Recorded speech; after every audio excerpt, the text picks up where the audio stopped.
আজকের ভিডিওতে আমরা দেখব কিভাবে আমাদের ব্রডব্যান্ড ইন্টারনেট লাইনের স্পিড কিছুটা বৃদ্ধি করতে পারি।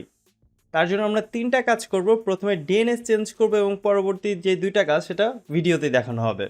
তো ডিএনএস চেঞ্জ করার জন্য আপনারা যদি গুগলে সার্চ করেন ফ্রি ডিএনএস দিয়ে, তাহলে বেশ কিছু ফ্রি পাবলিক ডিএনএস আপনারা পেয়ে যাবেন। এক্ষেত্রে সবচেয়ে কার্যকর যেটা গুগল এবং ক্লাউডফ্লায়ারের ফ্রি ডিএনএসটা বেশ কাজ করে।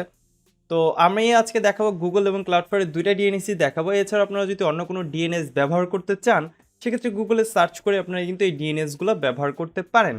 তো চলুন দেখি কিভাবে এই ডিএনএসগুলো আমরা চেঞ্জ করতে পারি। তার জন্য আপনাদেরকে যেতে হবে ইন্টারনেট সেটিংয়ে। এই যে কর্নারে একটা ইন্টারনেটে একটা আইকন দেখতে পাবেন, সেখান থেকে চলে যাবেন ওপেন ইন্টারনেট অ্যান্ড ইন্টারনেট সেটিংয়ে। দেন চেঞ্জ অ্যাডাপ্টার অপশন, এই যে চেঞ্জ অ্যাডাপ্টার অপশনে যদি আপনারা ক্লিক করেন, এখানে আপনারা অনেকগুলো দেখতে পাবেন। আমার এখানে বেশ কয়েকটা দেখা যাচ্ছে, বাট আমার লাইন আছে এইটাতে। আপনারা যদি ল্যাপটপ ব্যবহার করেন অথবা ওয়াইফাই অ্যাডাপ্টার ব্যবহার করেন, সেক্ষেত্রে আপনারা এখানে ওয়াইফাই দেখতে পাবেন।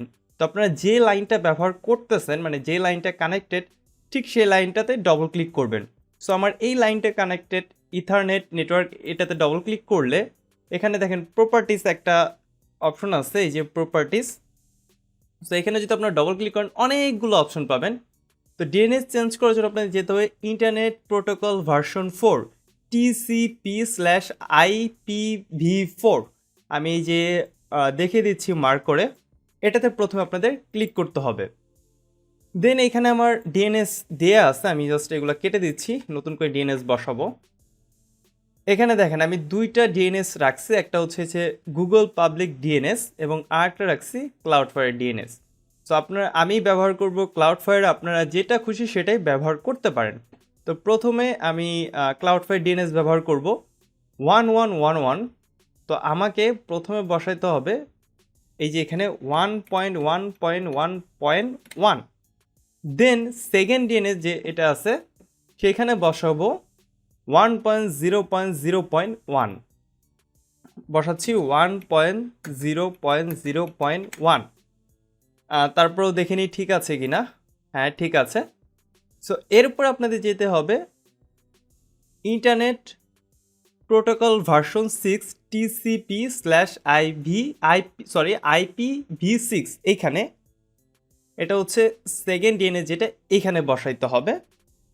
তো এটাতে ডবল ক্লিক করে use the following DNS server address, এখানে ক্লিক করতে হবে। দেন আপনারা যারা হচ্ছে গুগলের ডিএনএস পাবলিক ডিএনএসটা ব্যবহার করবেন, তারা তো IPv6-এ এই ডিএনএসটা ব্যবহার করতে হবে। আর যদি ক্লাউডফ্লায়ার ব্যবহার করেন তাহলে এইটা, আমি এই ফাইলটা আপনাদের দিয়ে দিচ্ছি ভিডিও ডিসক্রিপশনে, সেখান থেকে নিয়ে নিতে পারবেন। তো আমি এটা কপি করতেছি প্রথমে, দেন পেস্ট,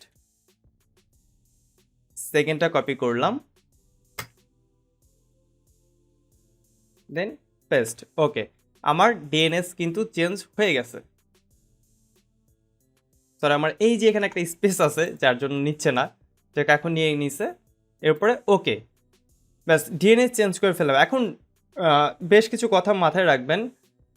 যদি এই ডিএনএস চেঞ্জ করার পরে আপনার ইন্টারনেট কাজ না করে, তাহলে IPv6 এই দুইটা বসানোর কোনো প্রয়োজন নেই, এইটা বসাইলে হবে। বাট এইটা বসাইলে ভালো, কিন্তু অনেক সময় কিছু ব্রডব্যান্ড লাইন আছে যেগুলোতে IPv6 বসানোর পরে ইন্টারনেট কাজ করে না। সো দ্যাটস ওয়াই আপনি প্রথমটাই ব্যবহার করবেন, প্রথমটা বসাইলে যে কোনো ব্রডব্যান্ড ইন্টারনেট লাইনেই কাজ করবে। এরপর ডিএনএস তো চেঞ্জ করলাম, তারপরে পিসিটা একবার রিস্টার্ট দিয়ে নেবেন, আমি রিস্টার্ট দিচ্ছি না। এরপর আপনাদের ড্রেইন আউট ডিএনএস ক্যাশ এইটা করতে হবে। এরপর হচ্ছে উইনসক, এটাও করতে হবে। এক্ষেত্রে এই দুইটা আপনি মাঝে মাঝেও করবেন, এতে করে দেখবেন আপনার ইন্টারনেটের স্পিডটা কিছুটা বেড়ে গেছে। তো তার জন্য আপনাদের সার্চ বারে লিখতে হবে CMD, দেন রান অ্যাজ অ্যাডমিনিস্ট্রেটর, এখানে ক্লিক করতে হবে। এটা আমি কেটে দিচ্ছি। তো এইখানে জাস্ট এইটা কপি করবেন, আমি এই পুরোটাই কিন্তু ভিডিও ডিসক্রিপশনে দিয়ে দিচ্ছি, সেখান থেকে পাবেন। দেন পেস্ট করে জাস্ট ইন্টার প্রেস করবেন, কাজ হয়ে গেছে। দেন একইভাবে এখন যে কাজটা করলাম একইভাবে উইনসকও করব।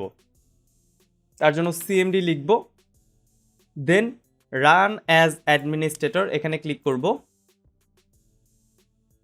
এখানে এসে জাস্ট এই যে আমার যে টেক্সটটা আছে এইটা কপি করবেন, এখানে পেস্ট করে ইন্টার প্রেস করবেন, ব্যাস কাজ শেষ। এখন দেখবেন আপনার ইন্টারনেট স্পিডটা আগের তুলনায় কিছুটা বেড়ে গেছে, ডাউনলোড স্পিডটাও মোটামুটি ভালো পাচ্ছেন। এবং আবার বলে নিচ্ছি, যদি আপনি এই ডিএনএস চেঞ্জ করার পরে এই IPv6 এই দুইটা ব্যবহার করার পরে আপনার ইন্টারনেট কাজ না করে, তাহলে অবশ্যই এই দুইটা কেটে দিবেন, জাস্ট এই প্রথম যেই IPv4 আছে এটা ব্যবহার করবেন। আমি আবারও বলতেছি, আপনি গুগলে সার্চ করলে বেশ কিছু ডিএনএস পেয়ে যাবেন, বাট আমার কাছে বেটার লাগে গুগলের ডিএনএস এবং হচ্ছে ক্লাউডফ্লারের ডিএনএসটা। এক্ষেত্রে দেখা যায় কিছু ওয়েবসাইট প্রবলেম করলেও ইন্টারনেট স্পিডটা ভালো পাওয়া যায়। আর এই দুইটা যেটা আছে, ড্রেন আউট ডিএনএস ক্যাশ এবং উইনশক, এই দুইটা মাঝে মাঝে আপনি করবেন, এক্ষেত্রে ইন্টারনেট স্পিডটা ভালো পাবেন। আশা করতেছি ভিডিওটা ভালো লেগেছে। তারপরেও যদি আরও কিছু জানার থাকে অবশ্যই কমেন্ট বক্সে জানাতে পারেন, আর আমাদের গ্রুপে পোস্ট করতে পারেন। সেখানে আমি সহ আরও অনেকেই আছে যারা আপনার প্রশ্নের উত্তর দিতে পারবে। দেখা হচ্ছে পরবর্তী ভিডিওতে, ভালো থাকবেন, আসসালামু আলাইকুম।